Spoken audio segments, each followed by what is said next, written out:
বাংলাদেশে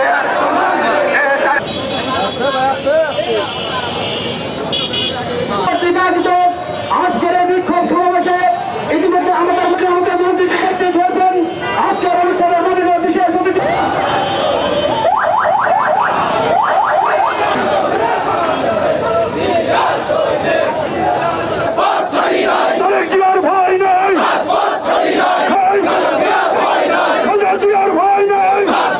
উপস্থিত আছেন সদর উপজেলা জাতীয়তাবাদী দলের বিপ্লবী সভাপতি। কেন্দ্র ঘোষিত কর্মসূচির অংশ হিসেবে